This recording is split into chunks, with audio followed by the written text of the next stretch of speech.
Hello, this is Matthew Robert Payne. This teaching is called Don't Swear an Oath, and it's taken from Matthew's Gospel 2. Matthew 5:33 goes, "Again you've heard it was said to those of old, you shall not swear falsely, but you should perform your oaths to the Lord. But I say to you, do not swear at all, neither by heaven, for it is God's throne, nor by the earth, for it is his footstool, nor by Jerusalem, for it is the city of the great King.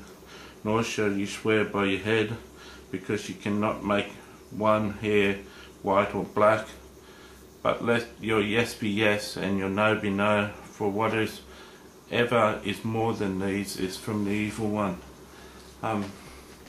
First of all, I have to say that we live in a society that don't practice swearing many oaths.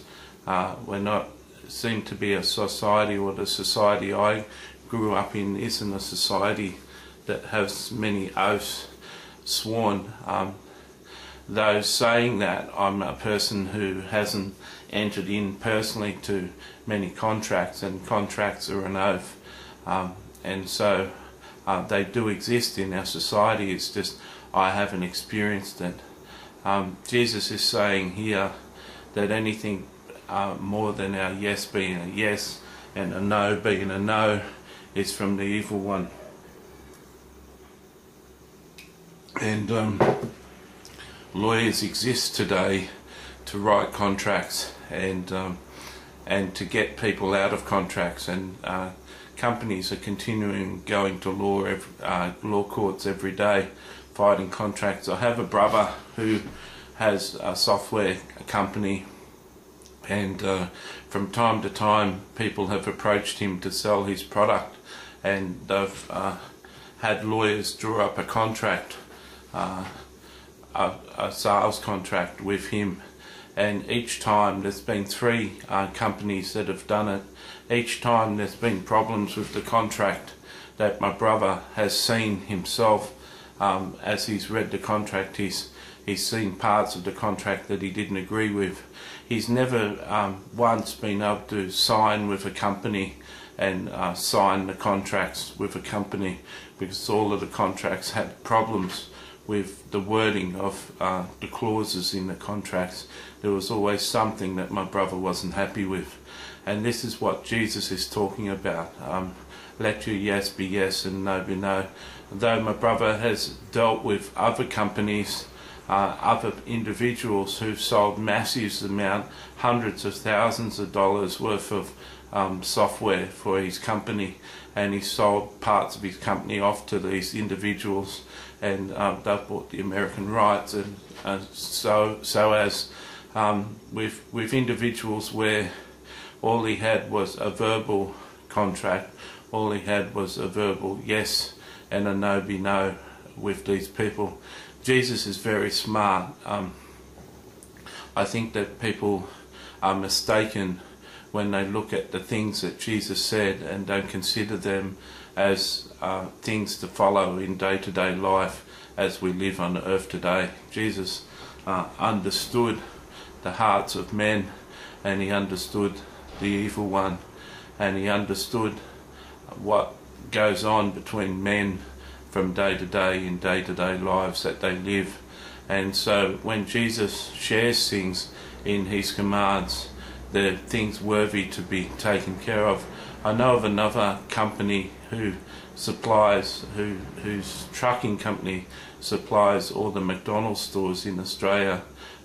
They're called FJ Walkers. That's the name of the company that supplies McDonald's, FJ Walkers, and they up until recently, until last time I heard 20 years ago, they had no formal contract with McDonald's, but just a handshake, just a formal yes contract that Jesus was talking about. They didn't have anything in paper, and they're the major wholesaling company to McDonald's Australia. Millions and millions and millions of dollars worth of goods were traded and shared at McDonald's through these companies. So there's companies today that have handshake agreements, and this is what Jesus is saying: don't make an oath, don't make a contract, don't do anything that requires you to sign a contract. He says anything more than the yes be yes and a no be no comes from the evil one. In other words, contracts come from Satan, and Jesus wants you to be fully aware of that. As you do your day-to-day business, let a handshake be the agreement. Many of you would say, well, if I let a handshake be an agreement, then the person can let me down. I've got to protect myself in a contract. And Jesus is saying, let him protect you.